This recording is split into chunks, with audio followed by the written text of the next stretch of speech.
All right, so we're gonna go over a sequence of exercises to increase hip mobility and also work on scapular retraction. So the first one that we're gonna do, we're gonna start on your back and we're just gonna windshield wiper your legs back and forth. So I want hands up, so palms facing the ceiling. And one of the reasons for this is that the rotation in your shoulder blades will help encourage the scapula to come together rather than if your hands are down. So palms facing, we're going to try to get that left leg over to the left as far as possible and right leg over to the right.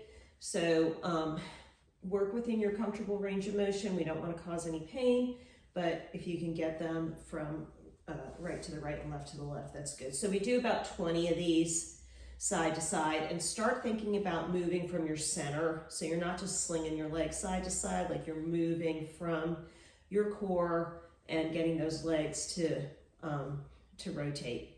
The second set of these, you're going to take a yoga block. You're going to put the yoga block between your knees, and we're going to do the same thing side to side. So you may see a little bit of a decrease in range of motion. Usually one side, you're going to be able to rotate two more easily than the other, and that has to do with the orientation of your pelvic bones. And if they are both oriented about the same, or if one might be rotated back a little bit more than the other. So we're the same thing here. We're going to go for about 20 on this. Okay. And again, trying to move the legs from your center as we go side to side with these. All right, so the next exercise that we're going to go to are dead bugs. All right, so we're going to take the yoga block and we're going to put that to the side. This is your start position. Fingertips facing the ceiling. I have my palms facing each other, and I have my knees up to about 90 degrees here. Okay, turn your palms towards your knees. All right, find your shoulder blades on the floor, and I want you to find both sides of your hips evenly balanced. And we're gonna pay attention on this first set with what's going on with the shoulders. So we're gonna bring the right arm back, left leg down, okay? Keep that left hand here, return to your start position. Then we'll go to the other side, and then return to your start position. Now, find your shoulder blades, and as we bring the right arm down, left leg down, I want you to make sure that that shoulder blade stays in contact with the floor. The weight distribution on it is going to change. That's okay. But just make sure that as you come down, that shoulder blade stays on the floor. So if it starts to come off the floor, then you know you need to stop in terms of how far back your arm is gonna go. All right, so we really wanna feel shoulder blades down and back on this, and that you're able to maintain that contact.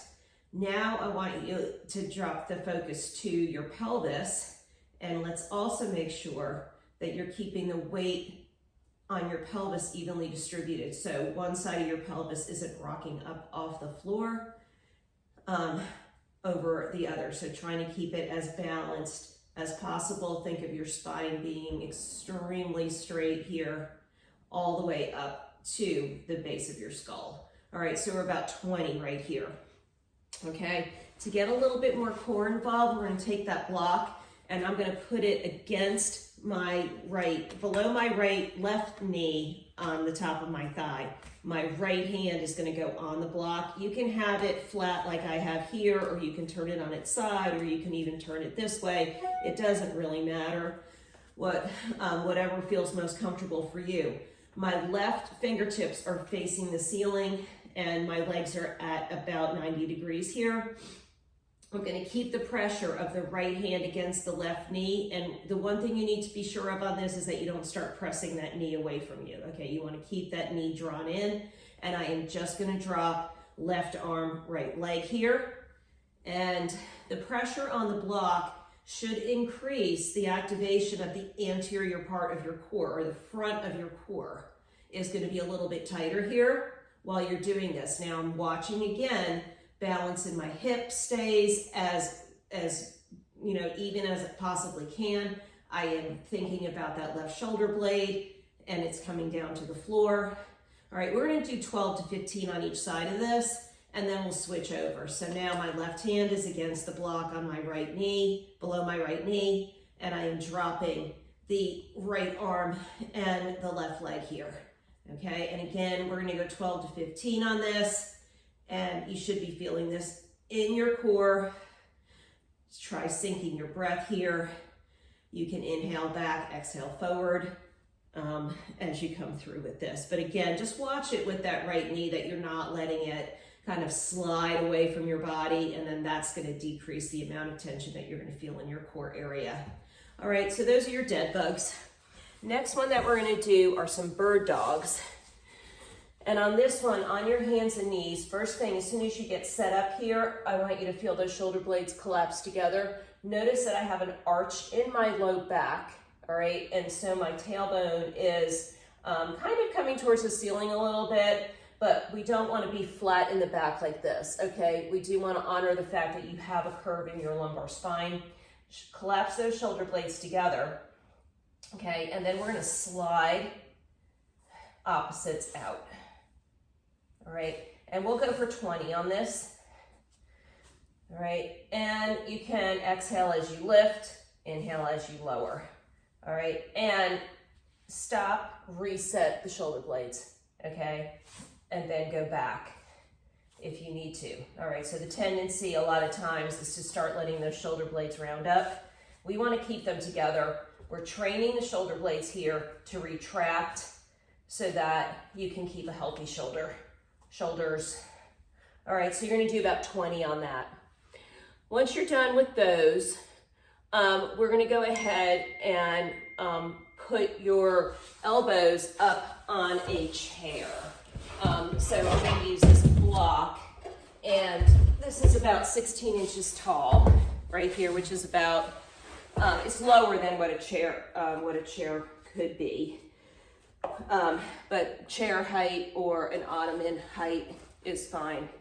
And we're gonna do some scapular push-ups. All right, so I'm gonna allow those shoulder blades to collapse together, and then I'm gonna round up and then bring them back down and then round up. So this is giving you an idea of how much control you have over those scapula and allowing you to practice where those shoulder blades should be and how to move them appropriately, right? Because shoulder health here has a lot to do with where the shoulder blade is in space, right? So one of the main things that goes wrong on this one is that the shoulders start to come up towards the ears. So you want to drop them back down, squeeze, and then round up.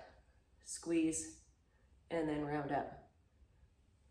Squeeze, and then round. And this may take a while for you to feel like you're completely in control of that movement, and it does take some practice, but once you get it, you're gonna get it. The next thing we're gonna do is some rocking, okay? So this is starting to get your body to accept some weight. So I'm gonna start with my toes flat on the floor. I'm gonna rock back with my hips, come forward, drop the shoulders down. We wanna make sure the shoulders aren't here. Drop them down, shoulder blades together again. I know you're gonna get tired of hearing me say that. Scapula together. Okay, so starting to build some strength in the upper body as you change the weight distribution here from basically no weight on the arms to about 50% of your body weight. Maybe a little bit less because you don't have your lower legs. I'll say 30% here. And so we're gonna rock back and forth. And this is what the shoulder can tolerate, okay? So if you can't come all the way forward because that bothers the shoulder, then you can come here and then back. But please do make sure shoulder blades are together when you come back and they are down, not up around your ears. Two different foot positions on this. You can do toes flat or you can do toes curled under. Toes curled under are gonna give you a little stretch in the bottom of your foot.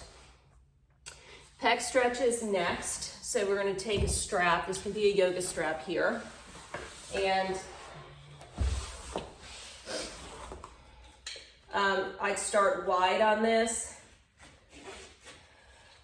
So when my hands are back, when I'm holding the strap, I am definitely wider than shoulder width apart here. You're gonna flex your feet so that your quads are tight. And we're gonna bring that strap back and then forward. So tune in on this one. Super important to be thinking about where those shoulder blades are and that you can feel the weight distribution change as you go from front to back. Spine is nice and straight, pelvis is evenly balanced, and the limiting factor here is going to be how far you can come back without changing that shoulder. So if one of your shoulders starts to come up towards your ears or starts to come off the floor, or you feel like you're losing contact with it as you're coming back and then forward, then you know that that's where you need to stop. So it could be here. And what we're working on with this is to increase range of motion correctly as you go through the week with this. All right, so that's your pec stretch there. You'll do about 20 of those. And then we're gonna do a chest and shoulder stretch. So if it's comfortable for you to get your hands behind here, we're gonna clasp together and lift the chest up. If you're maybe stiffer one day than you are on another, grab the yoga strap, pull down, and you can press out, okay? But this is encouraging the chest to open and the shoulder blades to come together. So you wanna definitely make sure that the shoulders aren't up around your ears. And then the shoulder sequence that you have on your side, which you can do with or without a weight, but we wanna make sure that the elbow is here by your side. We're gonna do internal, external rotation. Okay, so you're gonna use that elbow as a pivot point. Again, shoulder down and back on this one, okay? On your back here, fingertips up towards the ceiling, coming up and then back, okay? Don't bend the wrist when the hand comes down. You wanna keep the wrist straight. All right, so we're getting high-low rotation and then internal, external rotation. Elbows are against your side and you're coming out towards the floor, and then together, keep those elbows as close into your rib cage as you can. And I would inhale down, exhale up on those. And so you can do up to 20 of those. Any pain, stop, and or no weight, just body weight. All right, that's it. Enjoy. See you.